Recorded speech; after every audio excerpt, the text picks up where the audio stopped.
Good morning, dear respected Thầy, dear Sangha. Welcome to today's Q&A panel. I'd like to ask those of us who stay in the tent, how was their experience last night? It was raining so heavily, continuously last night, and we kind of worry about the campers, whether they could sleep well, whether their tent got wet, and could you find a refuge place? So I hope that you are fresh enough and stay until the end of the Q&A, not feeling too sleepy. Yeah. So, we would like to invite everybody to enjoy listening to 3 sounds of the bell before we can start our session this morning.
So, dear Sangha, we'd like to invite those who have the questions with them.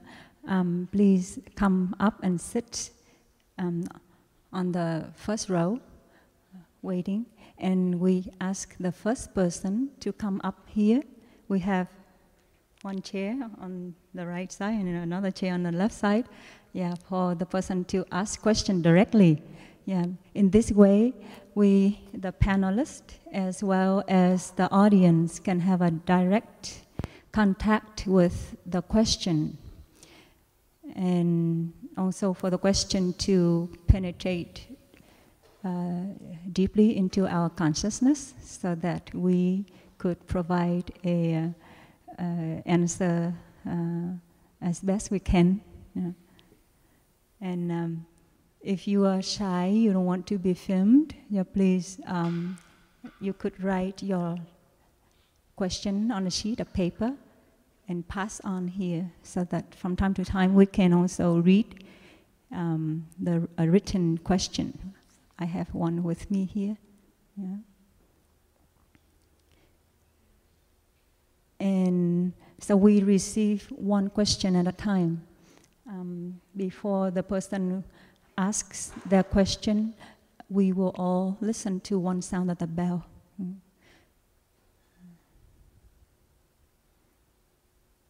And so if you are ready, please come up and sit on the front.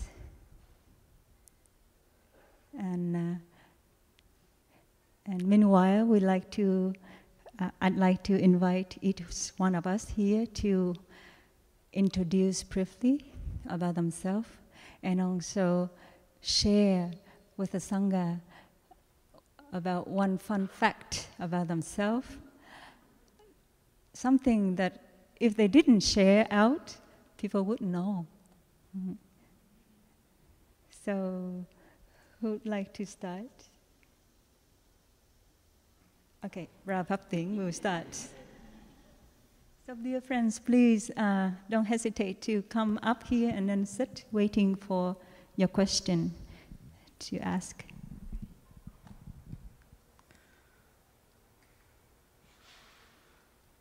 Dear Sangha, good morning.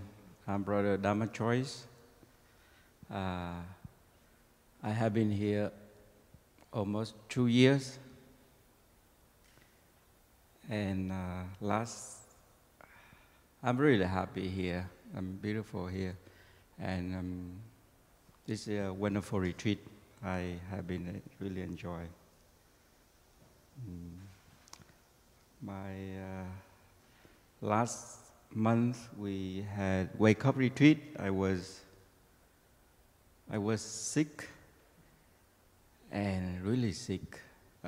Fever and coughing and vomit plus comes out. I was hungry, but I could not eat. I could not drink because everything I took in is vomit, and the stomach empty.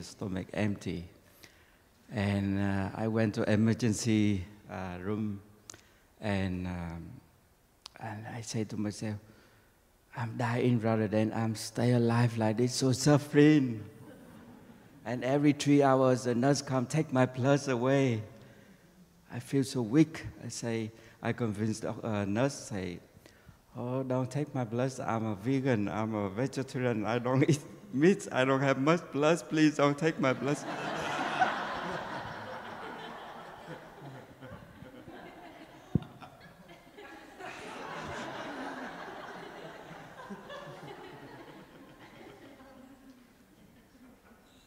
I did convince them, but they still take my blood.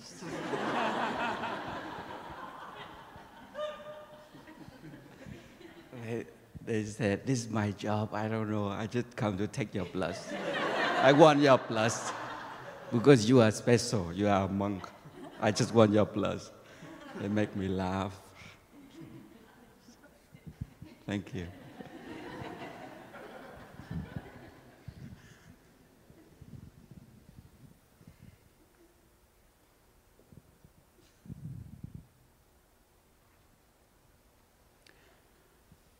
Dear Thai, dear Sangha, I'm Richard. I taught high school mathematics for 37 years in Washington, D.C. I live in Putney, Vermont now. So my story is also a hospital story. After I had been teaching math for 3 years, I went to Indiana University for a summer institute for junior and senior high school teachers. And we had a very social group of teachers, and we used to have parties and picnics. And one time, we were going to a state park, and I didn't know how to get there, so Sister Christine, who was a Roman Catholic sister, said she would come with me on my motorcycle. And so we were riding down the highway at 55 miles an hour, and my tube blew. And the motorcycle started swaying back and forth, and I tried to get it to slow down, and Sister Christine prayed, and it was going about 10 miles an hour when it finally went over, and I had a broken collarbone, and Sister Christine, having led a more pure life, only had scratches, and the ambulance came pretty quickly, and Sister Christine asked if she could come on the ambulance also, and they said only if you're a family member. So, as a Catholic sister, she was wearing a wedding ring because she was married to Jesus Christ. So she said, yes, I'm his wife.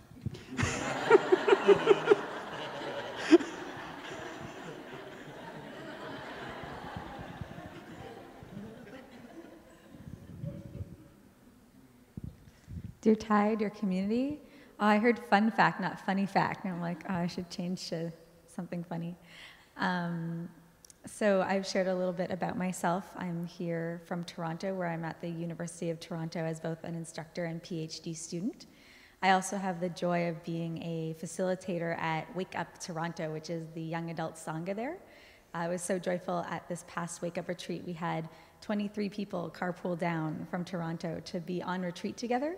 And when we went back home the next week, we had a wake-up practice, and so many people in Toronto had been at a retreat here, and it was so awesome just to feel that energy. And we had someone totally new that week come, and I thought, oh, are they going to feel a little left out? Because almost every Dharma sharing was like, so when I was on retreat, and after a 5-day retreat, the Dharma sharings are pretty deep. And so I was wondering what this new person would think there. And they shared, wow, I found my tribe. Thank you. So it was beautiful to have that. So another piece of me to share is not just at the university, but also that I'm part of a Sangha, a local practice community. And if you have one, that's such a gift. And if you don't, I encourage you when you leave here to look for one, because I see, this morning I thought, oh, I'm up there again. What new thing can I tell people about myself? But really that, for me, that grounding that I have in my community is so important to do the work that I want to do. So I encourage everyone to look for that. A fun fact about me that you wouldn't know just by meeting me is that I love lying to my husband, Rob. I love it. Let me tell you about how I do this. It's very fun. So Rob is wonderful, but he is maybe a little gullible, he really believes things. And so one way that I like to do this and I also really like to give people surprises. I love planning surprise birthdays and things like this. And so one way I like to surprise Rob is also by lying to him beforehand, so he's really not expecting the surprise. So an example, our friend Elli is an amazing baker, and she had offered for his birthday to bake him whatever he would like. So I said to Rob a few days before, I said, oh, we're having this little gathering, and Elli offered to bake, but I told her, you wouldn't want that. And he was like, oh, okay. He was so accepting, and I was like, no, of course I told her to bake for you. And I was like, but I couldn't remember what flavor you would want. And Rob loves chocolate raspberry. That's his ultimate dessert combination. And I was like, I couldn't remember. So I told her to make vanilla strawberry, which is mine. And he was like, oh, okay, that's really nice. And then I didn't tell him that I had lied to him, and then we surprised him with a beautiful chocolate raspberry cake. That's my fun fact.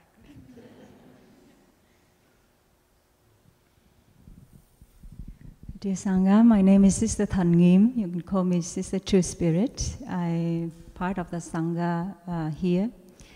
A fun fact about myself, if I didn't tell, you wouldn't know. It's related to the chair set here. I have a pain in the neck, physically speaking. Yeah, but when I'm stressed, when I have some challenge with someone, so that person also is considered to be a pain in my neck. So because I am coordinating the Q&A today, so I asked to have the 2 chairs set 2 sides, so that when the first person sit there and ask, that I can turn, I look right, but then for the second person who sit here, I can look left. So it's to give a balance for my neck. It is an act of self-care. That's it. Thank you. So I'd like to invite the first person to come up here. Oh no, I've been looking to the... Okay, it's up to you. You could choose to sit there or here. Yeah. Yeah. About a question. Could you share with the people about a question? What question we can... Do you want to say something? Yeah, so Prabhupada Tuyển reminded me to give some guidelines on how we ask the questions. So please ask the questions from your heart related to the practices, the concrete practices, how you can apply mindfulness, or the what we have been learning during the retreat, what we have been in touch with, cultivating joy, compassion, loving kindness, equanimity, and so on. Yeah. So we try our best to answer from our own experiences. Yeah. And it doesn't have to be too long, the question. Yeah. That's why before you ask the question, we all listen to one sound of the bell so that we can touch the stillness inside of us for some clarity can manifest, so that we can ask a question that can benefit everybody.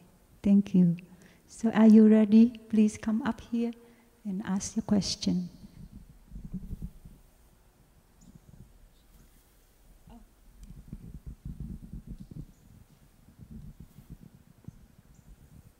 And for the panelists, any one of us here, if they are ready and they'd like to answer to the question asked, they feel free to answer.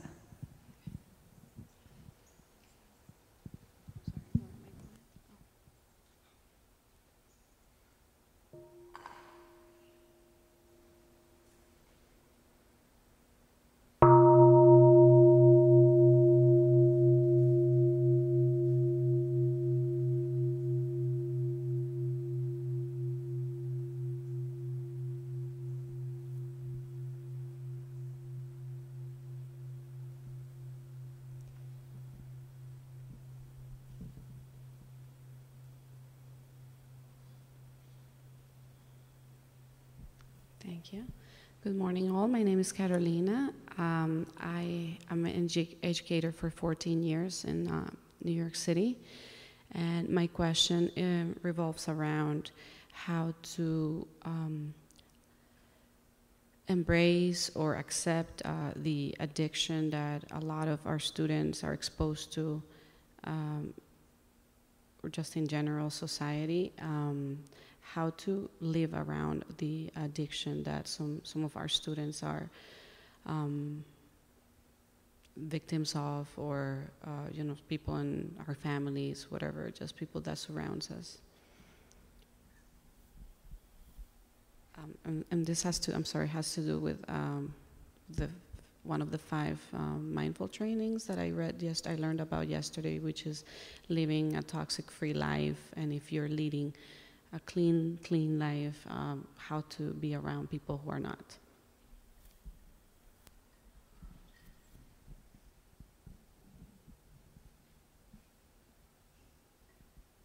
I'm sitting next to the microphone. So I would like to answer this.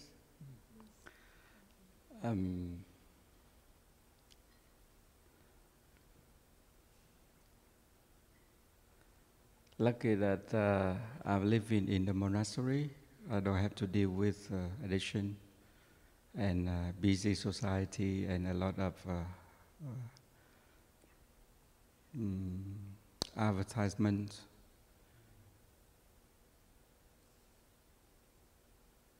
And consumment, because the collective energy of the society is so strong, especially the young people. So last winter we had one young man. He was addicted to drugs, almost to die because overdose. And we went to Washington D.C. to give a retreat there, and lucky that he joined with us, and he did share in his deep suffering, and we listened to him, and we took a walk with him and shared with him a lot, and he really had a trust in us, and he came with us back to the monastery, and he was there for a few months. And we are helping him a lot, share with him, and so on. And now he overcome that situation, and he came back to normal life. So the environment is very important. Even though we spoke a lot from that, how to deal with it, how to avoid that situation, but still not support. We need the environment. We need the group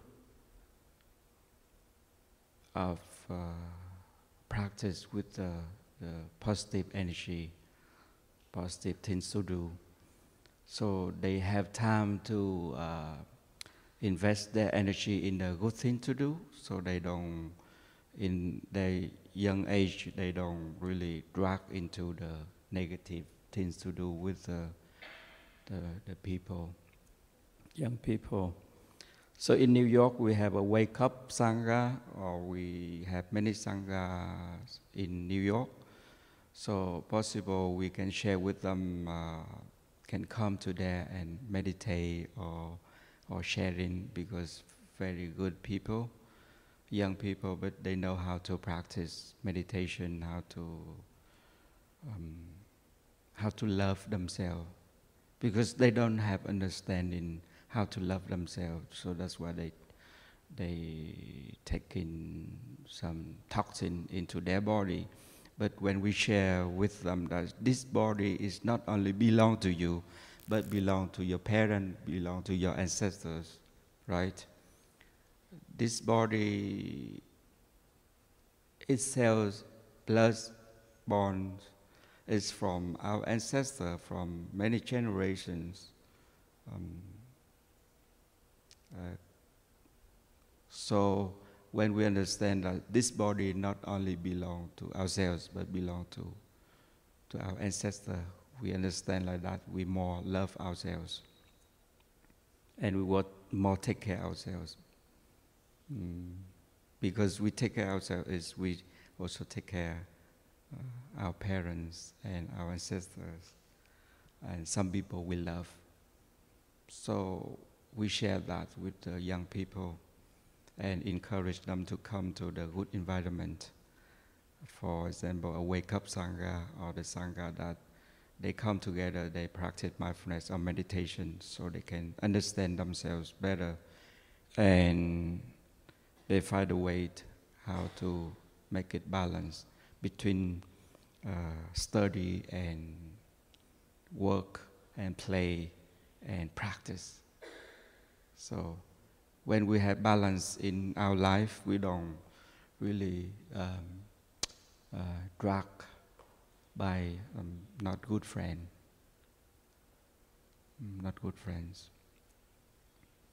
Because when we are sad, we have strong emotion, we have difficulty, we don't know what to do, right? We have stress from school, we have stress at home, and some friends, sometimes we have difficult relationship, we don't know where to do, where to go, what to do, and then we convinced by the not good people. And yeah, just a moment that we use drugs or alcohol or something else, and then we fall into that trap, and then difficult to take out.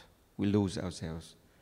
And so very important that we create environment for the young people, and also we share with them. Very special that we could create a group, make it balanced among of working, play, and study, and practice meditation. So we make it balanced in our life. So we create a happiness and peace. So we don't lose ourselves in this society.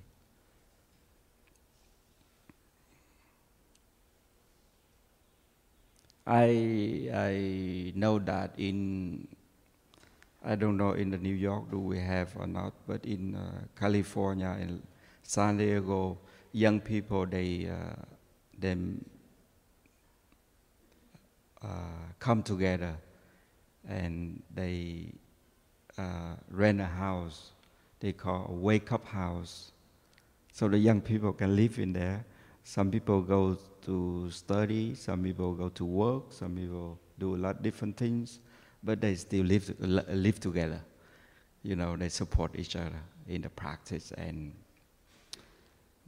very nice energy. Young people, they create good environment to support themselves.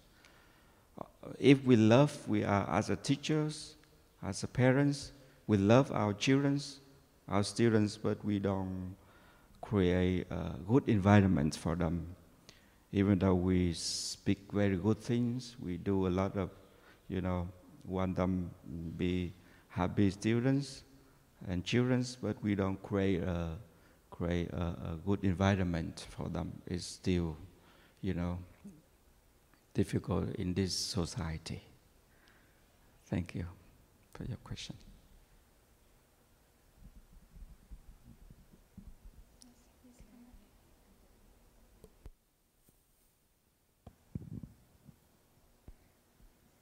Dear Thai, dear community, my brother answered very beautifully about caring for those who may have addiction, and I just wanted to add a little something I also heard in your question about for those who are with the person who is maybe experiencing that addiction, the challenge of being in that role. Something that it just brought up in me is a teaching from Thai we call the Storehouse Consciousness. We may have heard of this, but very briefly it comes from Buddhist psychology, and it's the idea in our mind, the concept that we, not literally, but imagine that we might have seeds in our storehouse, our unconsciousness, seeds of anger, seeds of joy, seeds of happiness, and that depending on the situation that we find ourselves in, these seeds are watered. So different conversations we have, different environments we're in might water my seed of happiness, my seed of stress, my seed of worry, and then these seeds grow in us, and then they blossom in our consciousness. They become the garden of our mind, and that impacts our actions, our behaviors. From a neuroscience perspective, this would be our dendritic connections, the neuro connections in our brains. So we can see Thai's teachings often reflected in the science. And this teaching came up to me when you shared your question, because I thought of what would be watered if you are living with someone or taking care of people who are experiencing addiction. And a question that I would have, and I often actually teach about the Storehouse Consciousness to children of all ages. It's a beautiful concept just to ask yourself, what is being watered in the situation? And is that healthy for me? And are there structures I need to put in place so that I can change what is being watered? How do I protect myself from the rain that may come from the situation? And so perhaps we cannot remove ourselves from the situation if it's our students, or perhaps there's someone we're living with who we feel we cannot remove ourselves from. And so my question would be to look deeply with your light of mindfulness. What is being watered here? And if something is being watered that is not healthy for me, what are the choices I have that might change that? So I think in our practice, that would be a deep looking that we could start with. And also for our students in the classroom, what is being watered by the situation? And even just moving mindfulness to me is often shifting from implicit to explicit, right? Awareness. So even having a conversation in the family or in the classroom, what is watered by this? And now that we know that's being watered, what choices do we want to make? I was in a grade 6 class, and the girls were being really mean to each other. And it came up in our sharing when we were talking about our feelings. We did an art activity where they drew what was being watered in them in the classroom. And it was a lot of anger and pain and suffering. And when they shared these drawings with each other, it wasn't that we tried to change or fix it, but just that awareness that that was what they were watering shifted the situation. So for yourself or for others, just to have that conversation in a safe way. You don't have to point fingers.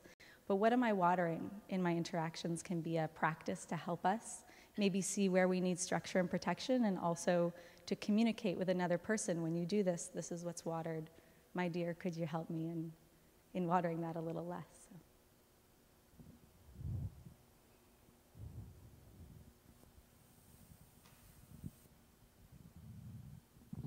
Thank you. Yeah, you could come back to your seat. Yeah. And we'd like to invite the second person who would like to ask the question to come up here.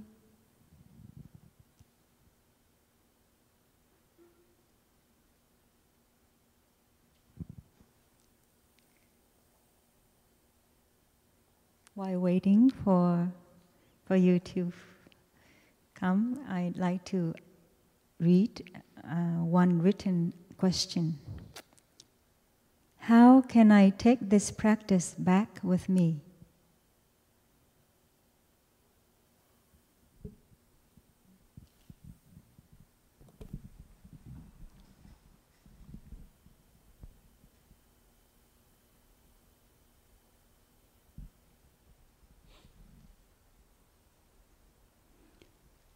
I have two answers. The first one comes from Thai. In question and answer sessions like this in Plum Village, where Thai is answering questions, it is not unusual for an individual who has come from France to say, Thai, when I go back to my Catholic family, how do I take this practice back to them? Because they do not understand this. And Thai has a very simple and profound answer. His answer is, do not go home as a Buddhist. Go home as a Buddha.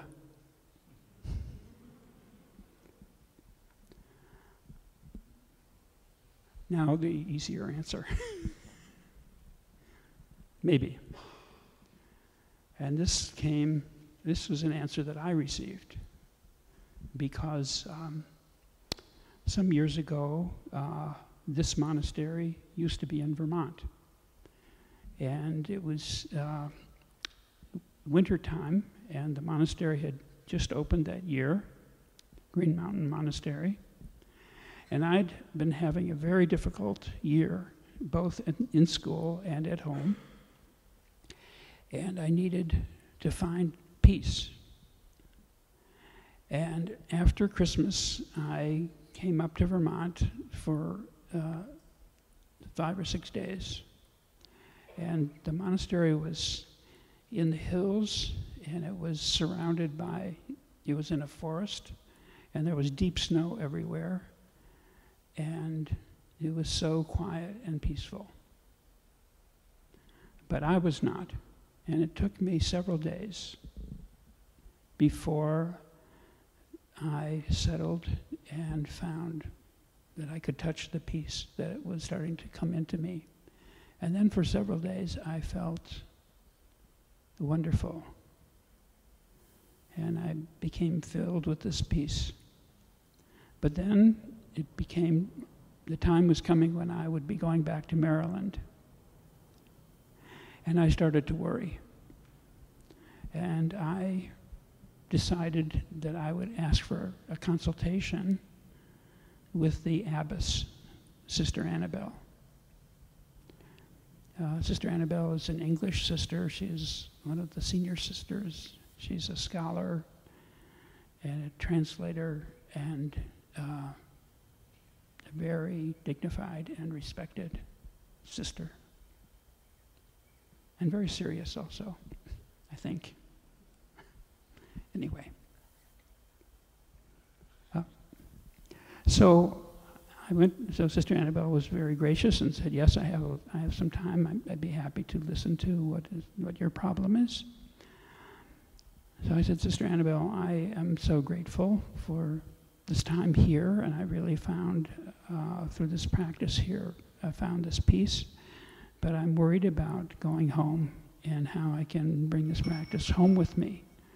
I have gone on many retreats, and sometimes as long as 6 weeks.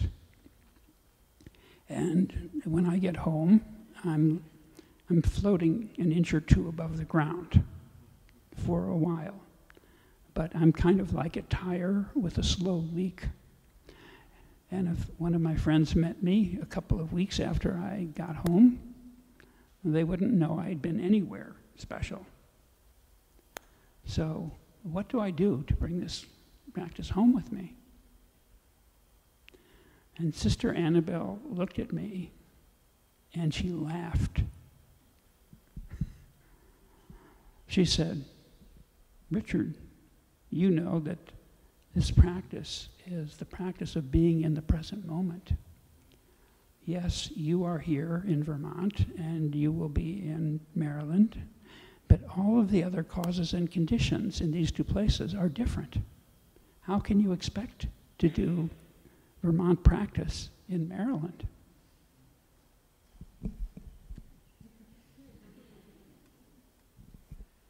Oh, yes, of course. That's silly, I guess. But then she said, here is the good news. The conditions in Maryland are perfect for the practice to be done there. The conditions in Maryland are perfect for the practice to be done there.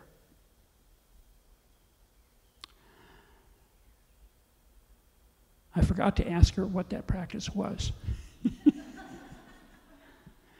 But she wouldn't have known because she didn't know what all the conditions were back home. So now the end of this answer is the following. There are flyers on the table here and also in the tea room for the Mindfulness and Education Network. This is a group of educators all over the world, more than 1,700. And it was started when Thai gave a retreat here in the United States. It was much larger than this, but there were many teachers there, and they said, we want to stay in touch with you after we go home. How can we do this? This was at University of Massachusetts in Amherst in 2001. And so our discussion group of educators said, well, we should start a listserv and stay in touch that way. So, at home, I encountered problems that I would not have encountered at the monastery in Vermont. And one time in particular, I had a problem with discipline of two boys, which I won't go into, but I thought, I don't know how to handle this problem, and I want to handle it with mindfulness. So I posted a message on the Mindfulness and Education Network listserv and said, here's my problem. I am looking for a solution that's based in mindfulness. And I got 4 very thoughtful responses. And there was one that I knew was the right one because of the conditions that were there. And without going into detail, I met with these boys. I explained. Actually, it was interesting because we're going to have Aikido here. This solution was based on Aikido, which is a martial art in which you do not oppose the attack.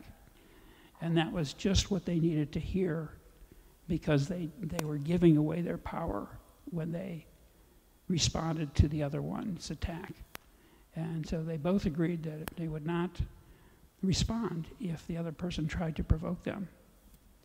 And of course what happened was the other person didn't provoke them anymore because it was no fun.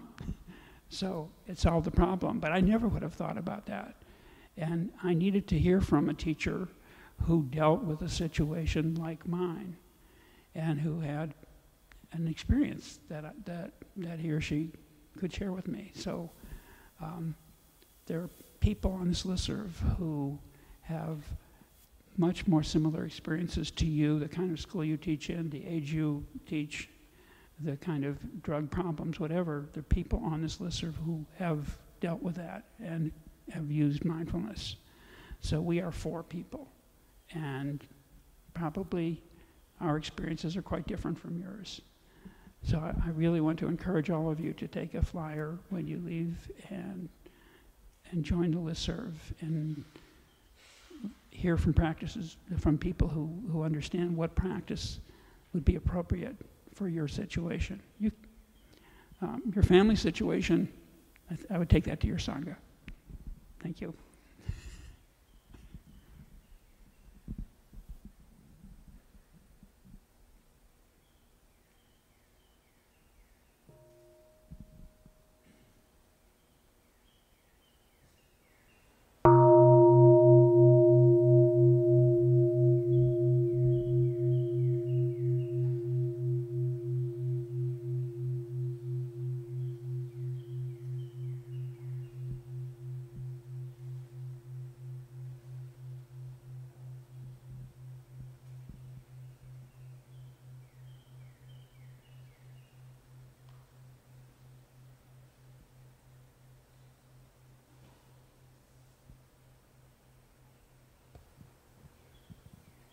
Dear friends, do you have any more questions? Yeah, please come up here.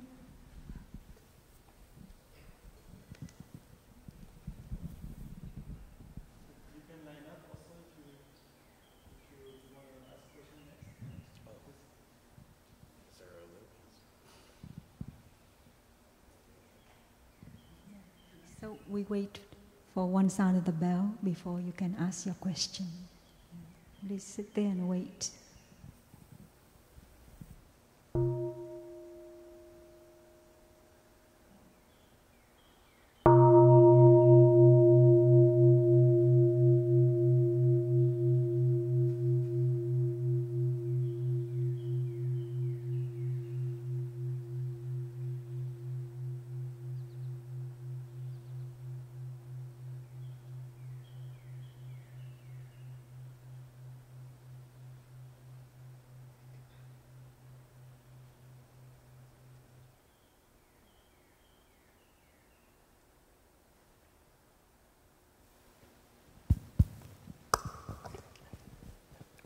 Dear Thai, dear community, I've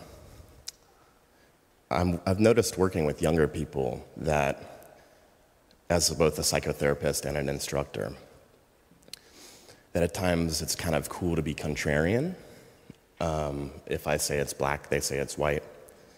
So I'm wondering, how do I bring this practice into my work and my teaching when I'm dealing with mockery and resistance, how to best respond to those kinds of reactions.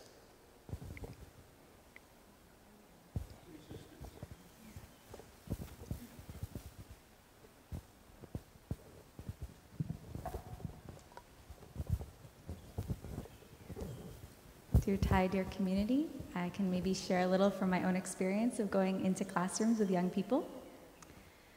I think people of any age, if we say, you should do this like this, the first response may often not be interested. I think all of us, many of us have aversions to being told exactly what to do. And I think the mind of inquiry is something that all of us have from a very young age. My mom, who is here, and my dad did a wonderful thing with me growing up. They really encouraged me to have agency over my choices. For example, when I was in school, they would not look at my report card unless I wanted to show it to them, because they said that was my job, that it was mine, that they really gave me a sense of that job being my choice. And that really made me take it very seriously. When I've gone into classrooms with young people, I've noticed sometimes, especially if there's like a parent or teacher who's like really into mindfulness, that there's almost like some of the students are already like, we're not going to be into that. And so this is a great question, I think. I can share from my experience that often where I start in any space, even with adults, but especially with young people, often we'll sit in a circle on the carpet, and they'll have been told maybe what I was coming to do. And so I'll start by saying, actually, I don't want to talk about mindfulness at all right now. And they're like, what?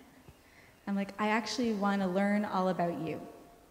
And I start by just inviting in a safe way, and I often check in with the teacher beforehand how this will be safe, to just ask, where are you experiencing difficulty? What is challenging in your lives? And so we share as a group about what's challenging and difficult in their lives. Basically, we reveal what the suffering is already in the classroom. Sometimes in kindergarten, it's come up that a lot of people are kicking each other on the carpet, and this is very deep suffering for everyone in the kindergarten room. And everyone of all ages, we have the areas that we're suffering. And we talk about buy-in sometimes with mindfulness. How do we get buy-in? And for me, as soon as we've all kind of come to a collective agreement that there is suffering in the classroom, and sometimes I'll ask the teachers to join, can you tell the students, and the teacher can tell their students, sometimes I suffer when you don't listen to me, you know? So we start to bring up that implicit to explicit. And then I ask, okay, so do we have a collective agreement that there is suffering in this classroom? And of all ages, we can have that agreement. So then I ask, would it be okay for me to share with you some of the things I've done in my life that helped me with my suffering? And I share about my suffering. And now we have this kind of collective agreement that there is suffering in the classroom, and that we're all open to exploring some ways to address that suffering. And when we start like this, then the next step is I can share a little bit about my own practice. And that's very interesting, right? To hear that I'm a human. If you're the teacher or you're the counselor, that you're a human. Of course, I work with physicians at Sick Kids Hospital. There are patient-doctor confidentiality, how much of our suffering we can share with a student or with a client. But there is a potential. Actually, one of the physicians I was working with doing a mindfulness intervention for adolescents with chronic illness shared after that he had set the line of what he was allowed to share about himself too far back, and actually was limiting the connection that he could have with these young people past what was needed for patient safety. So all of this is to say, how do we start to get buy-in or acceptance for mindfulness? And I think it isn't by telling people what to do or by saying, here's a curriculum, you have to do it. Mindfulness is in people's minds, so they are in total control of whether they're doing it or not. We have no control over that. So if we want people to close their eyes and do something for themselves, we really do, as you're saying, need them to understand why and to want to have that agency over it. So I found this starting point of collective agreement and also really framing it as an exploration, as an invitation, has been very, very helpful. And I like to always, when we do our first practice, we call it an experiment. The great thing about an experiment is if you pour all the chemicals in and you get the thing you wanted, that's a success. And if you pour it all in and the beaker explodes, that's also a success because you have new data. And so I talk to students about collecting data on ourselves and that there's no way to fail, that any data we learn about is a success. So as some starting points, those are some of the things that I've used in classrooms, and maybe the last thing I'll add is, I know you have such beautiful aspirations, so I think you'll relate to this. When we go to share our practice with young people, whether it's in our classrooms, with our families, there's a little Zen hurdle for us, which is we deeply care and want them to do this right away. And this may not happen. And so also to protect our hearts a little bit when we go in to share this, because that pressure that we feel, they may also feel. And so how can we take good care of ourselves? And if we offer a practice and people are falling off their chairs and not paying attention, how does that not hurt us? And also to stay open. That student that looked like they weren't doing the practice, check in. Always, always do some inquiry after a mindfulness practice. What did you notice? Because often I found the student that looked like they were flopping around and not doing anything after said, well, I noticed that I totally can't pay attention. And I go, that's fantastic. And then we talk about that, and they get to explore that in a way, in a space that's kind. So be kind to yourself, kind to the students, and let it be an experiment.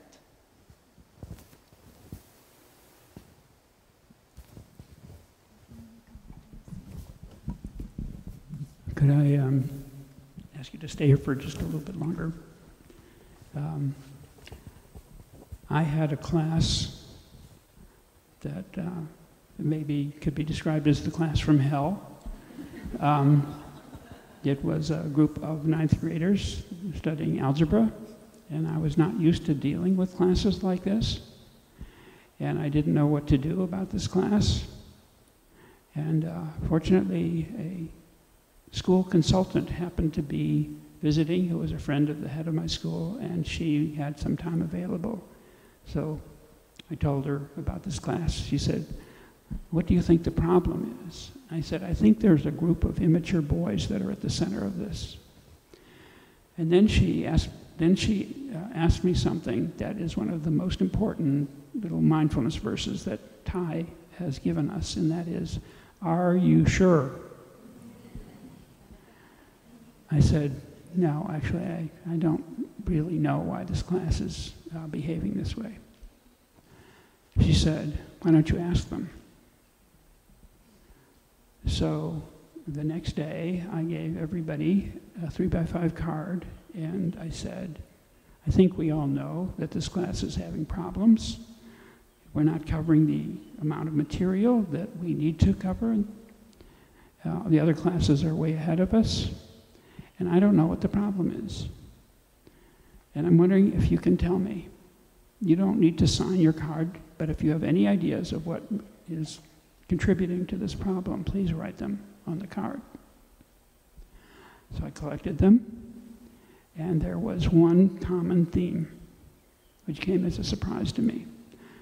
This class is right after lunch, and our energy is very low, and so is our concentration. So I said, thank you so much. Now it's my job to see if I can come up with a solution. So it turned out that over the break, the holiday break, I was able to speak to somebody who taught yoga. And I told him the problem, and he said, oh, there's a very easy stretching practice that brings the chi energy up from the earth, up to the head. And you just do it 10 times. I'll describe it. You stand on your toes and with your hands above your head. And as you lower your hands down as far as you can, not bending your knees, you breathe out. And then you raise them up above your head. You breathe in, staying on your toes. You do this 10 times. And if you find your feet going down to the floor, that's fine. Just get back up again. So I came back after the vacation and I said, our problems are solved. Let's stand in a circle and I will show you the solution to this problem. So I did it.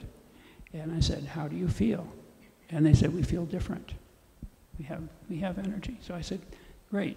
We will begin class every day with this. One of you will take turns leading it in the future and counting from 1 to 10. If you are wide awake and don't feel like participating, it's your choice. But if you're tired, you need to be in the circle. So every day we did it for the rest of the year, and the class got a kind of a reputation about this because no other math class was doing this. And it was an identity, and almost every day, almost every student participated in the circle. And the attention improved tremendously, not only to what I was saying, but to also listening to each other. But it took that question, are you sure? And for me to find out what actually was the problem, to be able to, they brought the yoga into class, I didn't.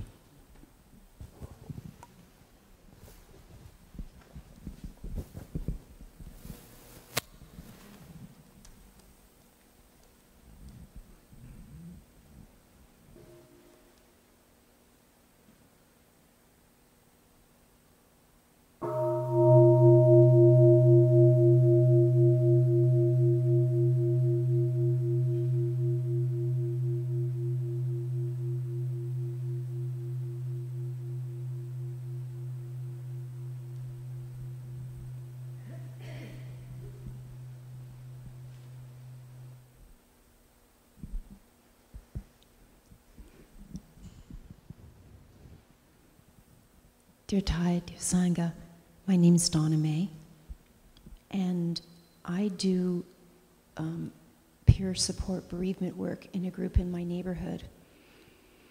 And I have all ages of people coming, from young into very old, in all types of different backgrounds. And as some people have stayed, and new people come and go. And increasingly, I have been practicing mindfulness. I was exposed to it about 3 years ago through University of Toronto. And I have increased my formal practice in the last year and a half. And I would like to share it with the people in my bereavement group. Although many of the people who come to my group are often they're in varying degrees of distress, traumatized from the loss of a significant other. So I would like to introduce it. I'm aware that I need to do it very gently, because I did try at one point, and it may have been a little bit too long of a meditation, but they seem to be open more so the long-term people who come. So my question is, do you have any suggestions on how to proceed in this direction? With bereaved people, I realize I can't overwhelm them, but I'd like to give them a little something from the mindfulness teachings that I have learned.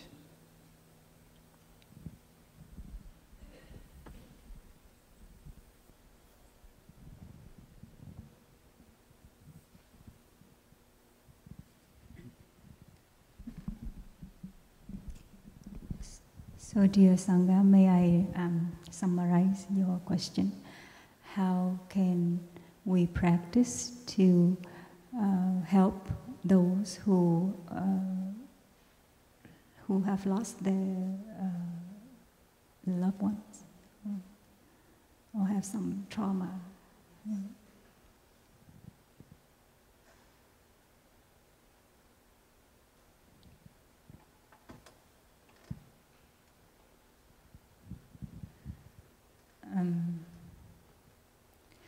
When we come to the practice of Plum Village tradition with Thai, we have always been taught to generate, to develop the insight of interbeing, seeing that we are in the other person and see the other person in us. And we as monastics, we always receive the support from Thai and the Sangha to go to our family, to offer care as well as spiritual support to our loved ones whenever they have some difficulties in their life or when they are in a very critical conditions in terms of health or old age, sickness.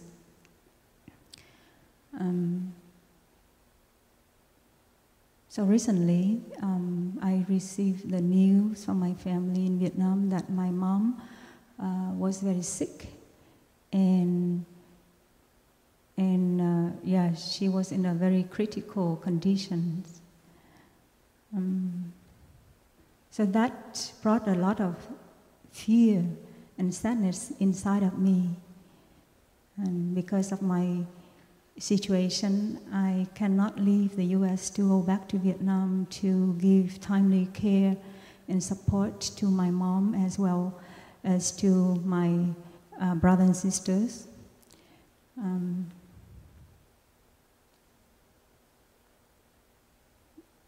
But then I know that is a time for me to really come back to the practice, to embody the practice of what it means by interbeing. And so whatever I do in my daily life in the monastery, I always invite my mother to practice with me. Even though we are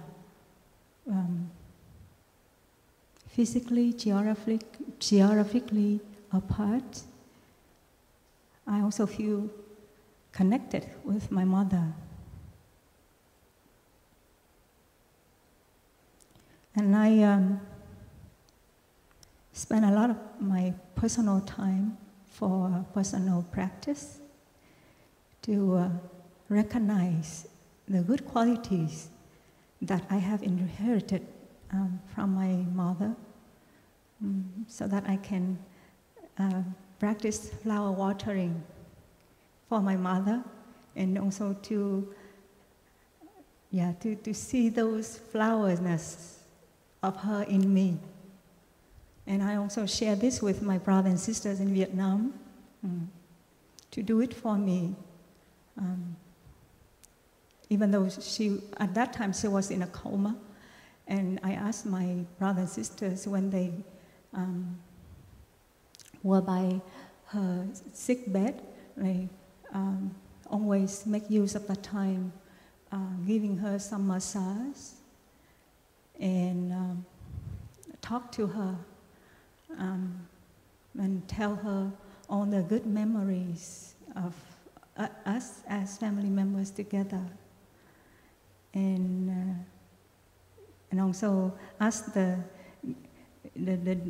young children, grandchildren of hers to come and play. And so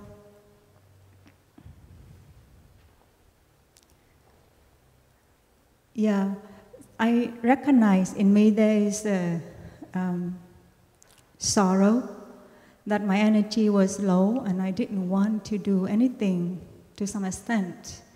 But then when mindfulness is strong enough in me, I realized that I can help the younger version of my mother, the healthier version of my mother, manifest in me by volunteering to do Sangha's work or Sangha's service. So maybe there are times that I could not go out to lead the retreat with my Dharma brothers and sisters because at that time I could not get out of my sorrowful state. But then I keep practicing, and it works. Yeah, it's all paid off, and with the continuity of mindfulness practice, generating compassion for myself. Not feeling too much guilty about me not being able to be there to do the filial piety.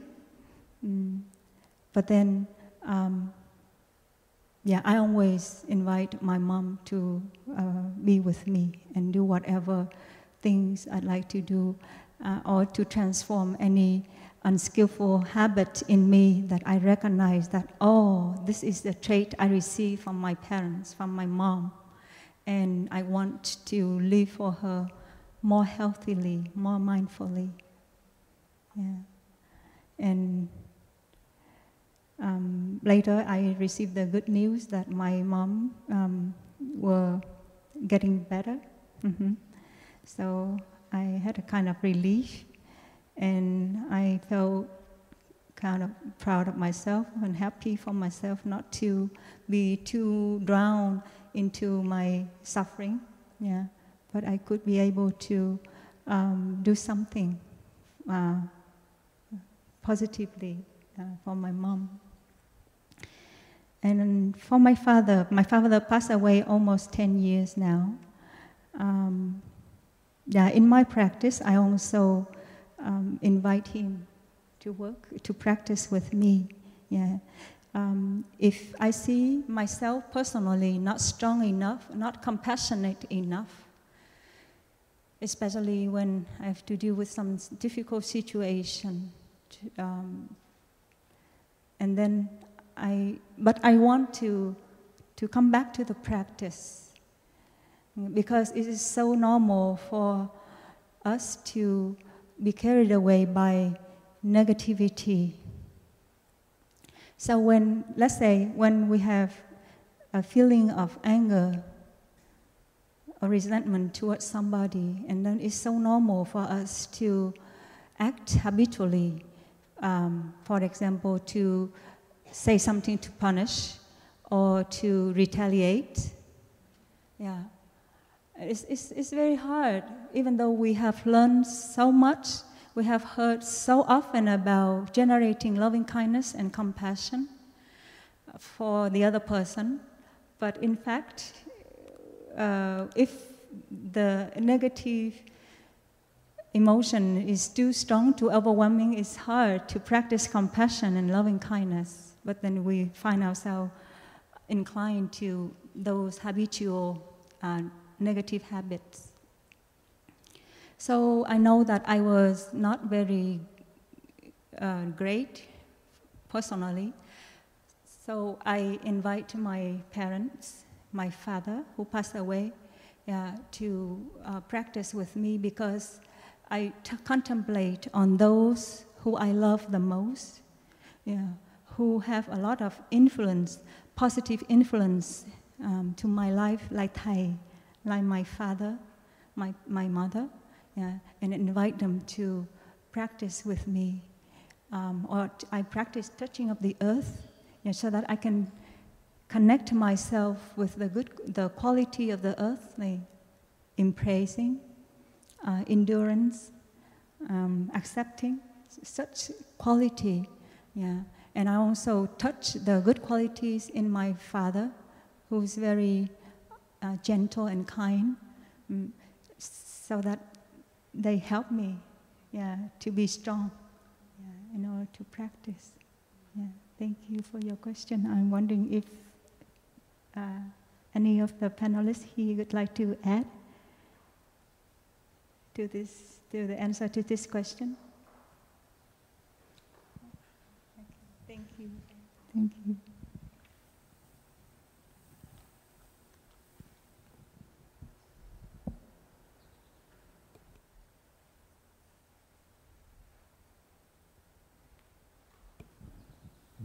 We'll have time for one or two more questions. Please come up here.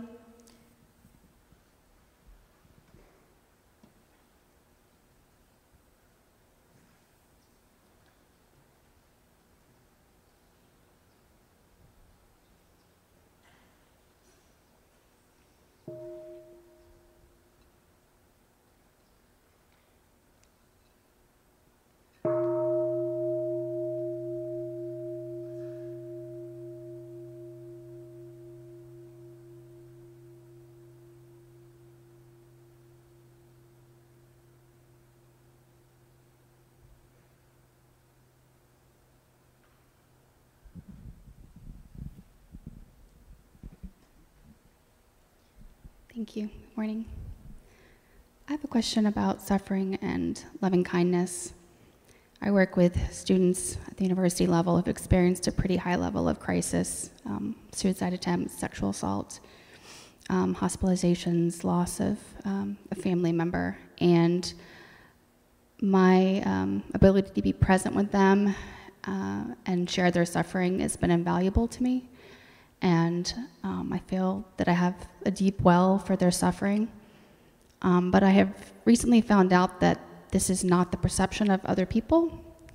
While my students have really appreciated this, I have found out recently that some of my colleagues have seen this differently. And so my question is, when you are showing loving kindness to someone and sharing in their suffering, how do you manage how others perceive that? I've found, after speaking to some of my colleagues, that some of the perceptions are that I'm too calm, that I don't show enough emotion in these situations, that I'm perfect because I never get stressed out, which is not true. And I had no idea that people were seeing this so differently. And I don't want to change what I'm doing because it works for my students and it allows me to show them love. But I am interested in how I could have maybe some intentions with others around the situation so that they also feel that I am being loving and kind and that I'm not like a robot or a perfect or any of those things.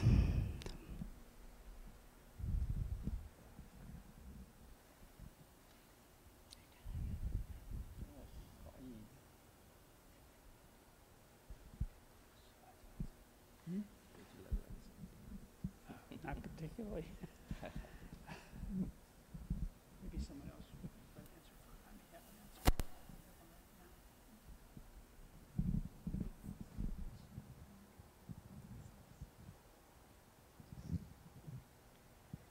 So we just want to reflect back. What we're hearing is that even though you have had positive feedback from your students that they feel cared for, that your colleagues have a concern or a perception that you are maybe too calm, that you're not engaging, and that also they maybe feel a perception that you're being perfect or something.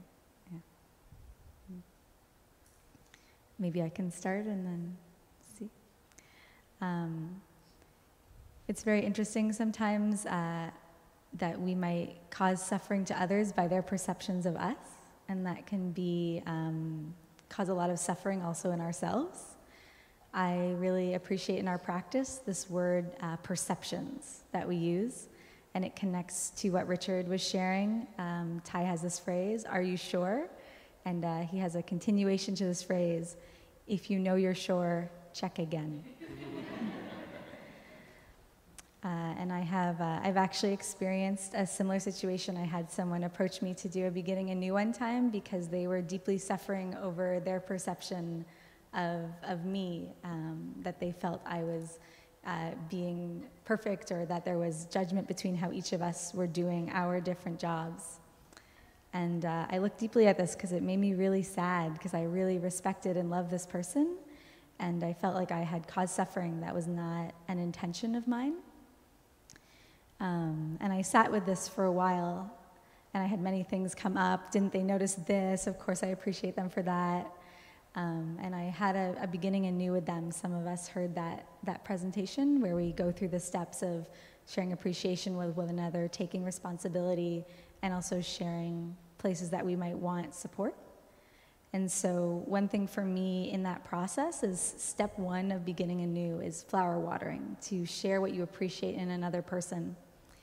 And for me, when I share this practice with someone of all ages, I look at why did Ty make that the first step in beginning anew? And for me, I think it's a reminder to check our perceptions, that we don't spend a lot of time maybe sitting around saying, what do I appreciate about this other person? And especially in academic settings, we spend a lot of time analyzing and critiquing, right? That's the kind of stance, that's the habit energies that we're building in ourselves. And so where you work, it sounds like there's a lot of people offering a lot of care, that maybe is the intention or the stated intention of the space. So then to hear that a colleague is actually maybe judging us or feeling suffering from our deep aspirations to care for people, there is a question there to check again. And so my question maybe for you to take back for yourself, and maybe to see what capacity is there with your colleagues, is to look at what ways might we check again about how we are perceiving one another. I don't know what will be safe in terms of explicit engagement, and also maybe just some of the work that you can do for yourself. But my thought would be to look at that practice of beginning anew. Sometimes we only have capacity for the first step, but maybe to suggest with a colleague or with our colleagues that we might sit down before a meeting. And I love doing this. I do this actually with my program advisory committee for my PhD. We start the meeting, we go around, and you just say something about the person to your left that you've appreciated in them, big or small. Maybe you love their new sweater, maybe you deeply appreciate their smile.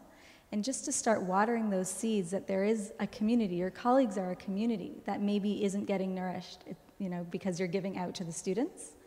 And so to ask those questions, how do we start to nourish each other? And naturally, perceptions may change just by taking the time to notice what you appreciate in one another.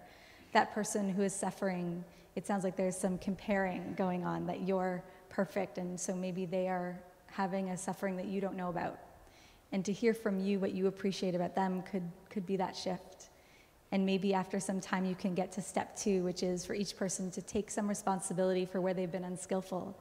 And again, we don't tell each other what we've done unskillfully, but for colleagues to hear, maybe you say, oh, I haven't been exercising, I've been really suffering. Oh, she's not perfect. And that can be healing right away. So I would always look at checking again, and then what are the tools that we have to do that? And I think the beginning a new practice is a beautiful way to start to gently shift perceptions. But I also want to hold from my own experience how deeply that suffering can be when you're offering everything you can and you hear that a colleague has this perception of you. So we can both invite you to be skillful and beautiful when you go back, but also to hold and acknowledge also the pain that you have felt from this interaction. Sometimes I share with my friends or my partner or my parents, oh, this person had the suffering, so I'm going to go take care of them. And they say, okay, but check, how full Buddha do you want to go? How much do you have in you? So also to check that check again with yourself, what you have.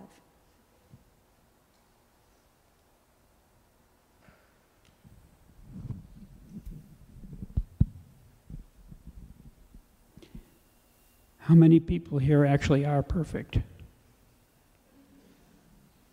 Oh, only a couple, okay. So what I'm hearing is something that, the way I'm understanding what I'm hearing is that your colleagues see you as being different from them.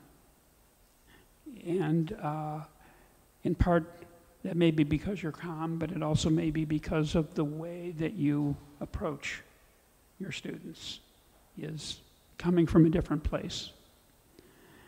And so you're not part of the Sangha in a way. Because that faculty is a Sangha. I think they would appreciate knowing that you also have struggles.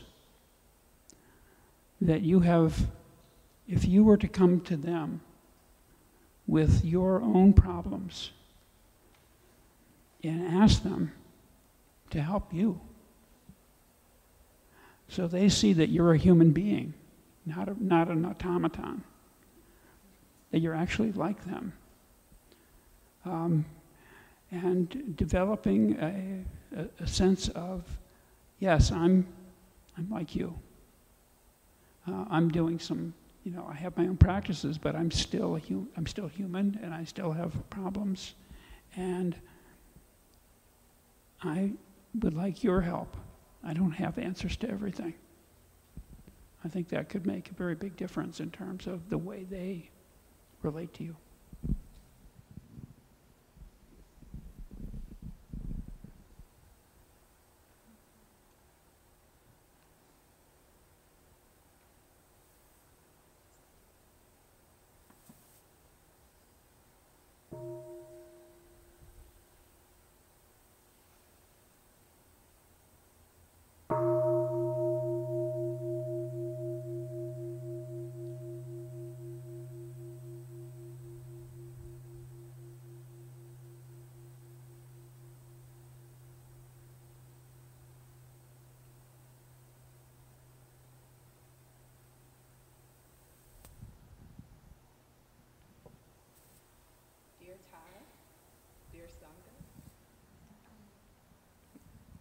Dear Thai, dear Sangha, my name is Truth Hunter, and I work in higher education.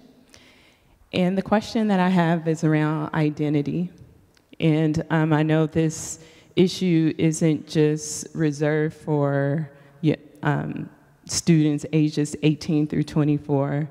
It's something we probably can observe in our whole society around the suffering around identity, being a person of color, experiencing oppression, or coming from a privileged group, and what does it mean to have privilege and how it impacts other people. And what I see in the higher ed context are students getting really entangled in that narrative around their identity and how it impacts them. And I would love to hear your insight on how students could possibly maneuver through that, how we can support students to maneuver through that type of suffering and to help with guiding them with having a more expansive idea of what identity is. Thank you.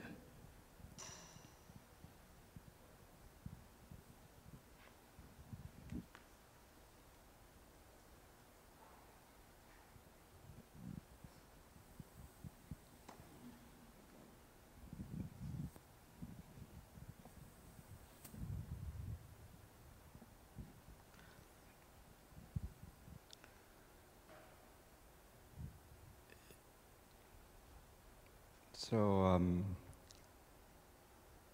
follow the teaching he suggests us a very beautiful calligraphy that is called "Be Yourself, Be Beautiful." I like that calligraphy. I don't have to be like you. I just be myself. As a lotus flower, it's be itself. It's beautiful. In front of meditation hall, there is a beautiful lotus flower. Roses is be themselves. It's beautiful. A daffodil is be themselves. It's beautiful. So different kind of flowers in the garden, they have their own beauty.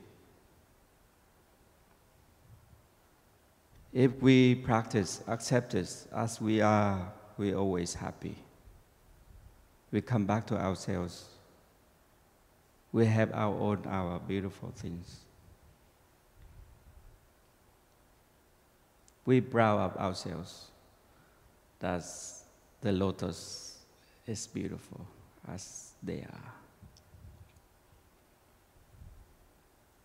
And different kind of flowers in a garden is contribute to the beautiful of the garden, right? In the forest, there are many trees is together contribute to the greens of a mountain.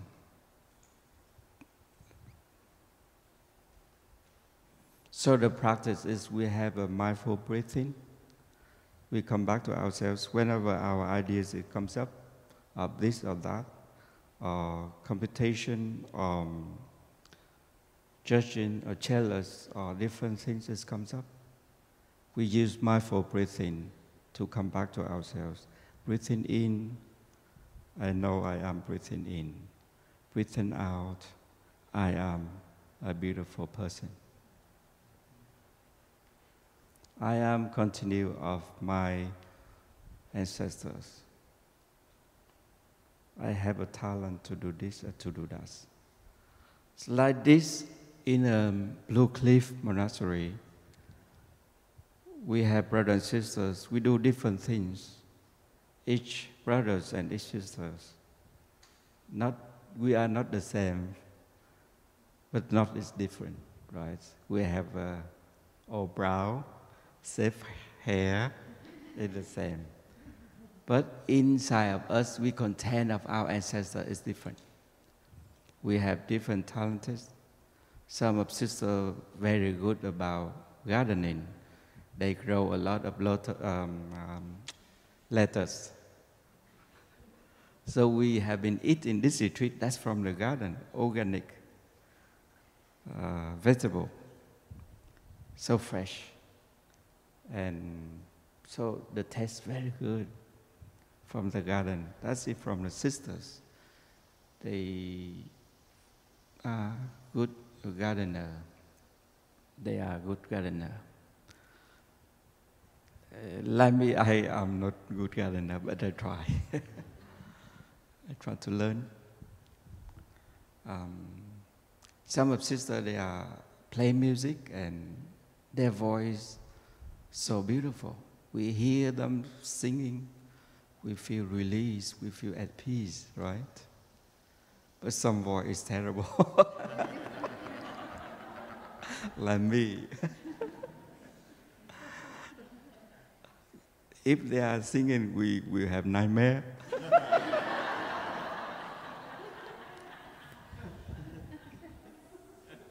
But some of us, is we come together, contribute. This is a beautiful environment for you to come, hundreds of teacher, professor, and principal. You know, a lot of you come here and feel at peace and happy. But in among of monastic, we have different brothers and sisters. We have some of us, we just go for shopping. We could not lead the retreat, for example. Like me, I'm a shopper, I go to buy food, but sometimes I could not count the corns. I have to give to the people.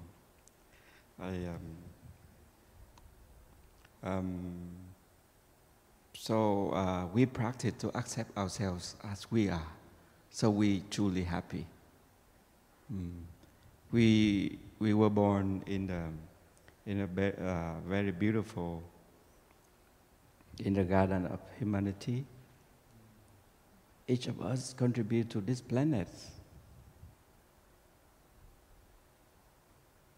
We have our special things to offer to the environment, to the people we love, to our children, to our descendants.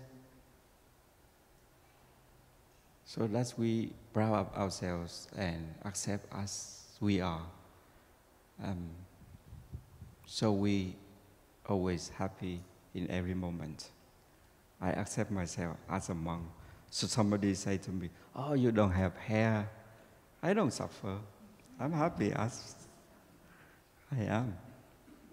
Free, take a shower, easy. No shampoos. Thank you.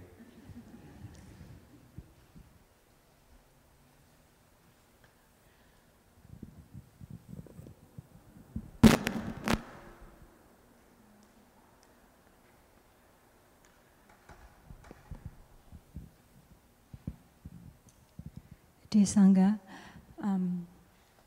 I think this question is a big question, and it's not just a personal matter. It's related to systematic conditioning. And so when we come to a retreat, we learn all the practices together.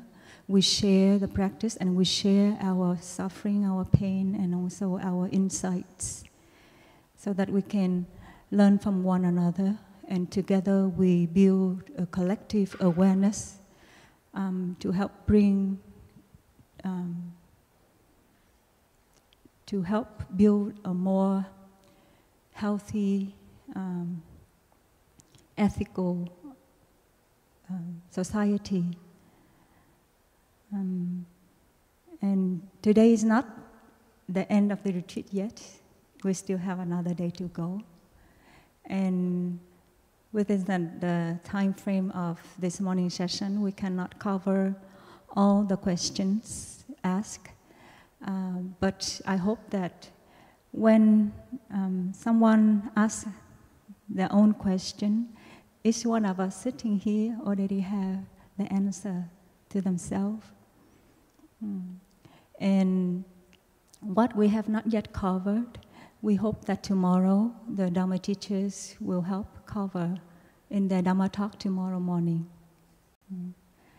And thank you so much. We have to end our Q&A session here so that we can prepare ourselves for the walking meditation. Thank you, Elli, Richard, and Thầy Dharma Choice for your presence and your support, sitting here with me.